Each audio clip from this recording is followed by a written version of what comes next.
This is London with MarketHedge.pro. We have an incoming alert on Bitcoin. The reason for the alert is the following. We're looking at the 4-hourly low RSI. Pay attention because it can be a very good pickup zone for Bitcoin. Now, in terms of the lower rung to be prepared for, 107,000. Okay, is the backup heavy cash level for Bitcoin. What is that? That's the daily low RSI, meaning oversold, right? So on the 4-hourly chart, we are in oversold territory right now. Okay, right now we're in oversold territory. So the idea is to maintain coverage, right? If you're short, you made some cash, congratulations. I'll talk about my trades here in a moment. But looking at this specific coverage level, can you cover your orders $6,500 down or 5.89% of that lower RSI from where we're at? I'll just tell you, in an accumulation phase, right? In an accumulation phase, the 4-hourly RSI can be, not certain, but can be a good pickup zone. Now, let's talk about the orders that I put in last night. You guys saw those, right? They did pay well several times. Right now, what did I do? I want to show you, and if you'll pay attention, please, I think that you'll get something out of this specific video. Looking at this level of support, now you'll see that, and I'll talk you through what I view as the ideal pickups on these patterns. Let's pay attention. Now, in terms of the specific line chart, now you'll see that I entered, and I do this for you guys because of the fact that I want you to see the trades, right? So sometimes I'll enter even a bit above, give you a little bit of time to where if you want to enter lower on a line at the actual level of support, at least you'll get the heads up that, hey, there's a potential trade incoming. But as we look at these expansion patterns, please pay attention. As we look at these expansion patterns, okay, my ideal pickup starts where? It starts at the level of support, just so that you know. It starts at that level of support is the ideal pickup pattern. What is a better pickup pattern if it exists, or a better pickup on the pattern? Pay attention, please. If there is a differentiation from the wicks to the lines, you betcha. This is my preference. So you see, first of all, yes, yesterday to bring you guys the trade, I started a little bit early, right? No problem. What was the first level of entry preference was on the line chart. That's the 30-minute line chart. Understand my personal preference. And I'll tell you, if you trade, you know what I'm talking about. If you can get this hit down through this level of support on the wicks, it's a more aggressive move required in the market. It matches up with a lower trajectory and interval near that 4-hourly RSI oversold, right? So this is really the preference. If I'm going to rank them, it's going to be let's say this is the number one preference there on the wicks level of support. Number two preference, if I have to make sure I get into a trade, is going to be on the lines, right? Number three, not as I'm going to say not as beneficial. It's going to be the specific, let's say, catching it a little bit before the level of support.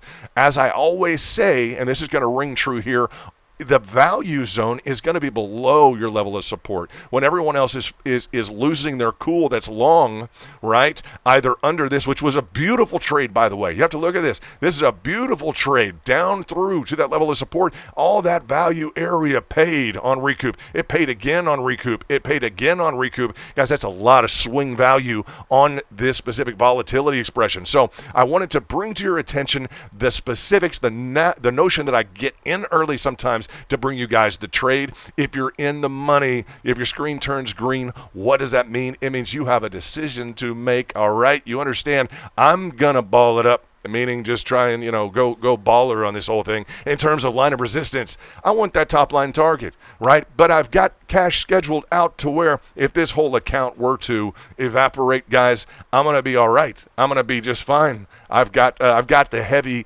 cash reserves.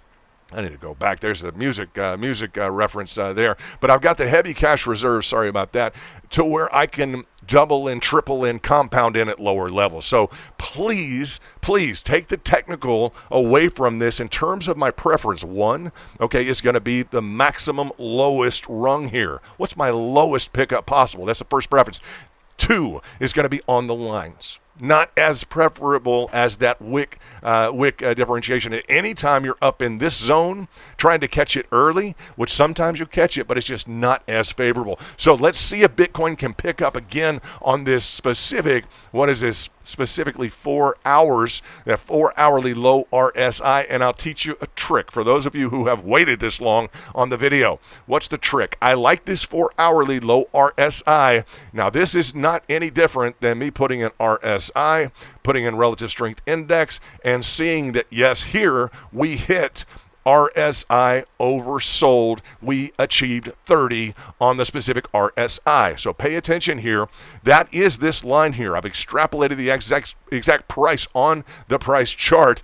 Now, if you want to talk about a tactic, pay attention. I'm interested in the hit on the RSI, 4 hourly oversold. And am I interested in just the pickup on the specific RSI oversold? No, I'm not. I'm interested in what? I'm interested in hedging, meaning I'm stacking orders underneath the specific RSI. What am I doing? Pay attention. What am I doing? When price gets oversold, right, I'm stacking orders to do what? To allow price to buyers to come in and price to rebound from that oversold territory. And what pays? What pays on this specific line, on this specific move? All of the value area underneath. Why would I stack orders underneath? Why would I stack orders underneath once we achieve an oversold? First, to hedge, meaning what? Meaning I'm not going to expose all of my capital in one specific area on the price chart. I'm not going to do that. I'm going to hedge. I'm going to involve some of my cash in the form of margin into the trades. Also, what does it mean? Well, it's going to be an asymmetric trade. I'm heading back to that RSI oversold. So the first component is not all my cash is involved. The second component is what? Well, I want to trade asymmetrically for that specific pullback, getting back to that 4 hourly RSI. So when we do that and when we stack orders, what is that giving me?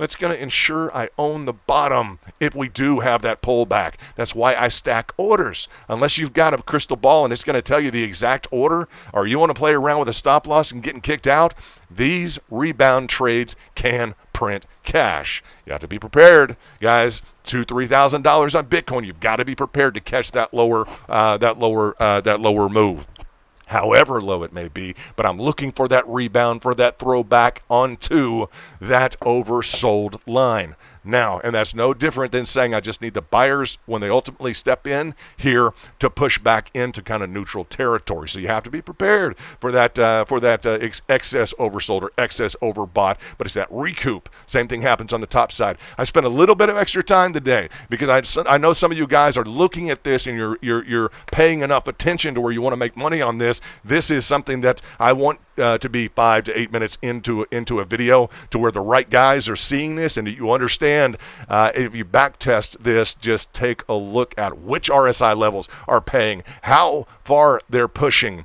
Yeah, guys, and look at the risks involved in holding off of these top line levels. We had Powell, we've got tariffs, we've got all kinds of reasons why Bitcoin could or should go down. And I'm going to sit here and I'm going to power up technically and see whether or not my trades expire. If they do, great. I'm going to hit it next time. And you're going to watch that compound interest. That's the way that I roll, guys. So in terms of that, I hope you guys are doing well. We'll have a great weekend. And soon we'll be back on MarketHedge. I'll tell you this, guy, in terms of our chats, they're coming along. We'll be there soon, guys. Thanks so much for your time. You spent about 10 minutes with me today. It means a lot. I appreciate it. Shout out in the chats. And I hope the rest of your weekend goes well. Stay safe. Take care of those guys that are close to you. And we'll talk soon. This is London with MarketHedge.pro.